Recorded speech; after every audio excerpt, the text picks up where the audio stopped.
Red alert ಹೇಗುಂಟು ಅನ್ನೋದನ್ನು ನೋಡಿ ನಮ್ಮ ಕರಾವಳಿ ಕಡೆ.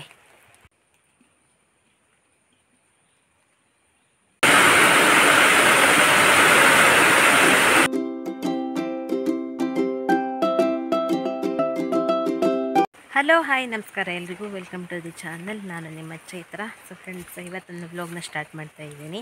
ಇತ್ತೀಚೆಗಂತ ವ್ಲಾಗ್ನ ಡೈಲಿ ಅಪ್ಲೋಡ್ ಮಾಡಿದ್ದೇನೆ, ತುಂಬ ದಿನಗಳಾಗ್ತಾ ಇದೆ. ಹಾಗಾಗಿ ಕಂಟಿನ್ಯೂಸ್ ಆಗಿ ವ್ಲಾಗ್ನ ಅಪ್ಲೋಡ್ ಮಾಡುವ ಅಂತ ಅಂದ್ಕೊಂಡಿದ್ದೀನಿ. ಸಾಧ್ಯವಾದರೆ ಟ್ರೈ ಮಾಡ್ತೀನಿ ಫ್ರೆಂಡ್ಸ್. ಹಾಗೆ ಇವತ್ತಿನ ವ್ಲಾಗ್ ಕೂಡ ಶುರು ಮಾಡೋಣ. Let's go. ನಮ್ಮ ಕರಾವಳಿ ಕಡೆ ಎಲ್ಲ ರೆಡ್ ಅಲರ್ಟ್ ಉಂಟು. ಮಳೆ ಅಂತೂ ತುಂಬಾ ಆಗಿಬಿಟ್ಟಿದೆ. ಮತ್ತು ದೊಡ್ಡ ಕಡೆಯಲ್ಲಿ ಎಂಥ ಕೆಲಸಗಳೆಲ್ಲ ಕೇಳಲೇಬೇಡಿ ನೋಡಿ. ಆರಾಮ್ ಊಟ ತಿಂಡಿ ಮಾಡ್ಕೊಂಡಿರೋದು. ಹಾಗೆ ಇದೊಂದು ನಂದು ಏನು ಹೇಳಿ, ಕೊನೆಗೂ ನಂದು ಜಾಯಿಕಾಯಿ ಕೊಯ್ಲಿಂದು ಒಳ್ಳೆ ಕಿರಿಕಿರಿ ಆಗಿಬಿಟ್ಟಿದೆ ಫ್ರೆಂಡ್ಸ್. ಡೈಲಿ ಬಂದು ಹಣ್ಣಾಗಿರೋದನ್ನೆಲ್ಲ ಕೊಯ್ಕೊಂಡು ಹೋಗಿ ಒಣಗಿಸ್ಕೊಳೋದು, ಅದು ಬೆಂಕಿ ಮೇಲೆ. ಸೊ ಅದೆಲ್ಲ ಮಾಡ್ತಾಯಿದ್ದೀನಿ. ಒಂದು ಸ್ವಲ್ಪ ದಿನ ಹಿಂದೆ ಚೆನ್ನಾಗಿ ಬಿಸಿಲು ಬಂದಿತ್ತು, ಅವತ್ತೆಲ್ಲ ಜಾಗ್ರತೆ ಮಾಡಿಕೊಂಡೆ ಸ್ವಲ್ಪನ. ಇನ್ನೂ ಸುಮಾರಷ್ಟು ಉಂಟು, ಹಾಗೆ ಅದನ್ನೆಲ್ಲ ಜೋಪಾನ ಮಾಡಬೇಕು. ಮತ್ತು ಇವತ್ತು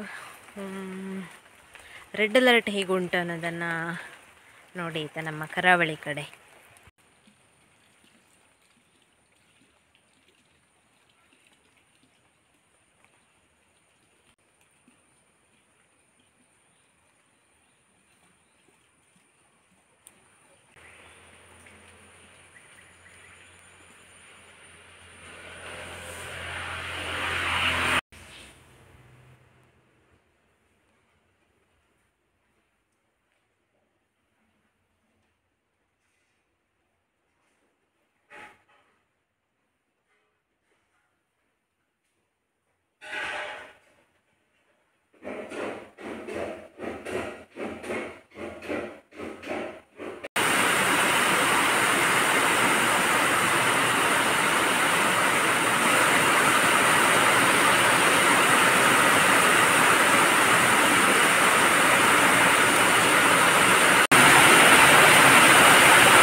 ಇಲ್ಲಿ ನೋಡಿ ಫ್ರೆಂಡ್ಸ್, ಇವಾಗ ನನ್ನ ಹತ್ರ ಇರುವಂಥದ್ದು ಇದು ಬಾಳೆ. ತುಂಬಾ ಒಂದು ಹೆಸರುವಾಸಿಯಾಗಿರುವಂಥ ಬಾಳೆ. ಹಾಗೆ ಎಷ್ಟೋ ಜನ ರೈತರು ಇದನ್ನು ಪ್ರಮುಖ ಬೆಳೆಯಾಗಿ ಬೆಳೆದು ಅದನ್ನು ಮಾರಾಟ ಮಾಡಿ ತಮ್ಮ ಜೀವನವನ್ನು ಕೂಡ ನಡೆಸ್ತಾರೆ. ಸೊ ಇದು ನಮ್ಮ ದೇಹಕ್ಕೆ ತುಂಬಾ ಒಂದು ಆರೋಗ್ಯದ ಲಾಭಗಳುಂಟು. ಇದನ್ನು ಕೆಂಪು ಬಾಳೆ ಅಂತ ಕರೀತಾರೆ ನೋಡಿ. ಸೊ ಇದು ನಮಗೆ ನಮ್ಮ ರಿಲೇಷನ್ಸ್ ಒಬ್ಬರು ಕೊಟ್ಟಿದ್ದರು. ಹಾಗೆ ಅವ್ರ ಮನೆ ತೋಟದಲ್ಲಿ ಬೆಳೆದಿದ್ದಾರಂತೆ. ಹಾಗೆ ನೋಡಿ, ಇದೊಂದು ವಿಶೇಷ ಬಾಳೆ ಅಂತಲೇ ಹೇಳ್ಬೋದು ಆಯಿತಾ. ರೆಡ್ ಬನಾನ ಇದರದ್ದು ಹಣ್ಣು, ಆಮೇಲೆ ಇದರದ್ದು ರೆಸಿಪೀಸ್ಗಳನ್ನೆಲ್ಲ ಮಾಡ್ತಾರೆ. ಬೋಂಡ ಮಾಡ್ತಾರೆ, ಬಜ್ಜಿ ಮಾಡ್ತಾರೆ, ಫ್ರೈ ಮಾಡ್ತಾರೆ, ಪಲ್ಯ ಮಾಡ್ತಾರೆ, ಗೊಜ್ಜು ಮಾಡ್ತಾರೆ, ಹೀಗೆ ಸಾರು ಮಾಡ್ತಾರೆ. ಹೀಗೆ ಎಲ್ಲ ರೆಸಿಪೀಸ್ಗಳನ್ನು ಕೂಡ ಮಾಡ್ತಾರೆ. ಎಲ್ಲನೂ ಕೂಡ ಟೇಸ್ಟಾಗಿರ್ತದೆ. ಹಾಗೆ ನಾವು ತಿಂತೀವಲ್ಲ ಎಲ್ಲೋ ಬನಾನ, ಅದರಿಗಿಂತಲೂ ಈ ರೆಡ್ ಬನಾನ ಆರೋಗ್ಯಕ್ಕೆ ತುಂಬಾ ಒಳ್ಳೆಯದು. ಕಿಡ್ನಿ ಸ್ಟೋನ್ಗಾಗಿರ್ಬೋದು, ಹಾಗೆಯೇ ಇನ್ನು ಚರ್ಮದ ಕಾಂತಿ ಹೆಚ್ಚಿಸ್ಕೊಳ್ಳಿಕ್ಕೆ ಫೇಸ್ ಪ್ಯಾಕ್ ಈ ಥರದನ್ನು ಮಾಡಿಕೊಡ್ತಾರೆ. ಹಾಗೆ ಇನ್ನು ಹಿಮೋಗ್ಲೋಬಿನ್ ಹೆಚ್ಚಾಗಲಿಕ್ಕೆ ರೆಡ್ ಬನಾನ ತುಂಬಾ ಸಹಾಯ ಮಾಡುತ್ತೆ. ಸೊ ನೋಡಿ, ತುಂಬ ಚೆನ್ನಾಗಿರುವಂಥದ್ದು. ಹಾಗೆ ಈ ರೆಡ್ ಬನಾನ ಎಲ್ಲೋ ಬನಾನಕ್ಕಿಂತಲೂ ತುಂಬ ವಿಶೇಷ ಅಂತ ಅನಿಸುತ್ತೆ. ನೋಡ್ತಾ ಇದ್ದರೆ ನೋಡಿ, ಪೂರ್ತಿ ರೆಡ್ ಆಗಿರ್ತದೆ. ಇನ್ನು ಒಳಗಡೆ ಹಣ್ಣಾಗಿದ್ದಾವಾಗ ವೈಟ್ ಆ್ಯಂಡ್ ಸ್ವಲ್ಪ ರೆಡ್ಡಿಶಲ್ಲಿ ಬರ್ತದೆ ಹಣ್ಣು. ಹಾಗೆ ತುಂಬ ಟೇಸ್ಟಾಗಿರುವಂಥದ್ದು ಇದು. ಇವತ್ತಿನ ದಿನ ನಮ್ಮ ಮನೇಲಿ ಇದರದ್ದೇ ಸಾಂಬಾರು ಮಾಡಿದ್ದೀವಿ. ಹಾಗೆ ಇದಿಷ್ಟು ಉಂಟು. ಇದರದ್ದು ಬೇರೆ ಬೇರೆ ರೀತಿಯ ರೆಸಿಪೀಸ್ಗಳನ್ನೆಲ್ಲ ಮಾಡುವ ಅಂತ ಅಂದ್ಕೊಂಡಿದ್ದೀನಿ. ತುಂಬ ಚೆನ್ನಾಗಿರ್ತದೆ. ಹಾಗೆ ನಿಮಗೆಲ್ಲಾದರೂ ಸಿಕ್ಕಿದರೆ ಯಾರು ಮಿಸ್ ಮಾಡ್ಕೊಳ್ದೇ ಇದ್ರದ್ದು ಬಾಳೆಹಣ್ಣುಗಳನ್ನೆಲ್ಲ ತಗೊಂಡು, ಕಾಯಾಗಲಿ ಹಣ್ಣಾಗಲಿ ತಗೊಂಡು ರೆಸಿಪೀಸ್ಗಳನ್ನೆಲ್ಲ ಟ್ರೈ ಮಾಡಿ. ತುಂಬ ಟೇಸ್ಟಾಗಿರುವಂಥದ್ದು, ಹಾಗೆ ಆರೋಗ್ಯದ ಲಾಭಗಳು ತುಂಬಾ ಇದರಲ್ಲಿ. ನೋಡಿ ಫ್ರೆಂಡ್ಸ್, ಇದಿಷ್ಟರಲ್ಲಿ ನಾನು ಕೆಲವೊಂದು ರೆಸಿಪೀಸ್ಗಳನ್ನೆಲ್ಲ ಟ್ರೈ ಮಾಡುವಂತ ಇದ್ದೀನಿ. ರೆಡ್ ಬನಾನದು, ಹಾಗೆ ಚಿಪ್ಸ್ ಮಾಡಲಿಕ್ಕೆ ಒಂದೆರಡು ಬಾಳೆಕಾಯಿಯನ್ನು ಸಿಪ್ಪೆ ತಗೊಳ್ತಾ ಇದ್ದೀನಿ.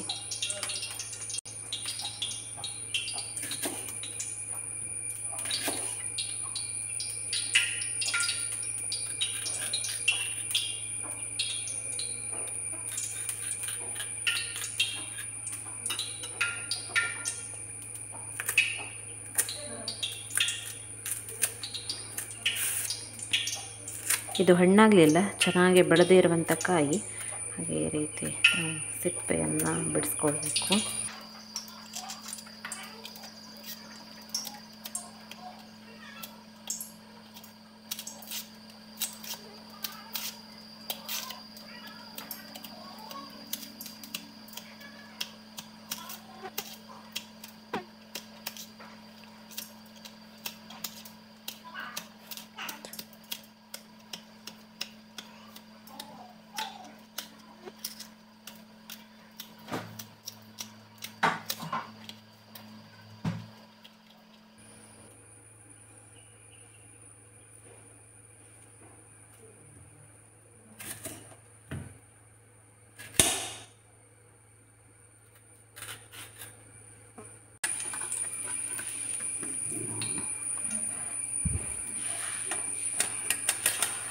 ನೋಡಿ, ಬನಾನಾ ಈ ಥರ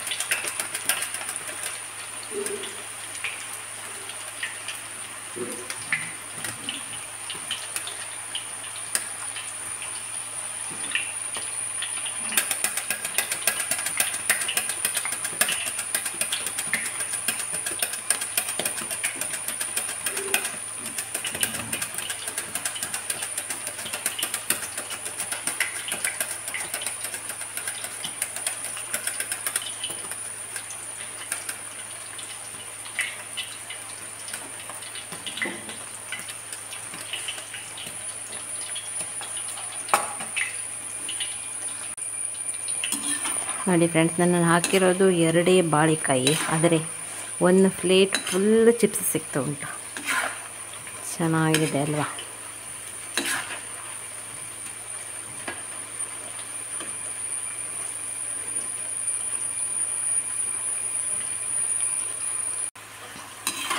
ನೋಡಿ, ಚಿಪ್ಸ್ ರೆಡಿ ಆಗ್ತಾ ಇದೆ.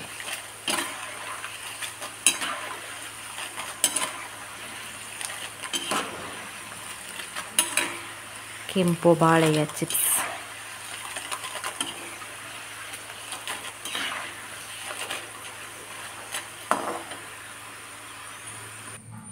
ನೋಡಿ, ಈಗ ಚಿಪ್ಸನ್ನು ಕರೆಕ್ಟಾಗಿ ರೋಸ್ಟ್ ಮಾಡ್ಕೊಂಡಾಯಿತು.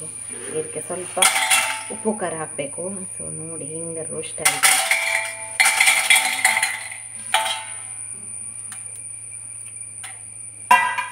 ಬಿಸಿ ಬಿಸಿ ಇರುವಾಗಲೇ ಉಪ್ಪು ಖಾರ ಹಾಕಿಬಿಡಬೇಕು.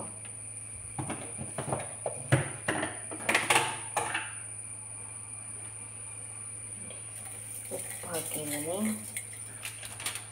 ಇದು ಸ್ವಲ್ಪ MT ಸಾಂಬಾರು ಮಸಾಲ, ಡಿಫ್ರೆಂಟಾಗಿ ಟೇಸ್ಟ್ ಕೊಡುವಂಥ.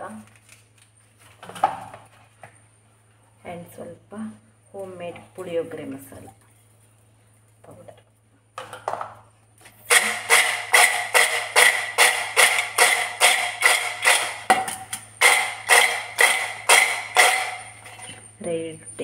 Red banana chips.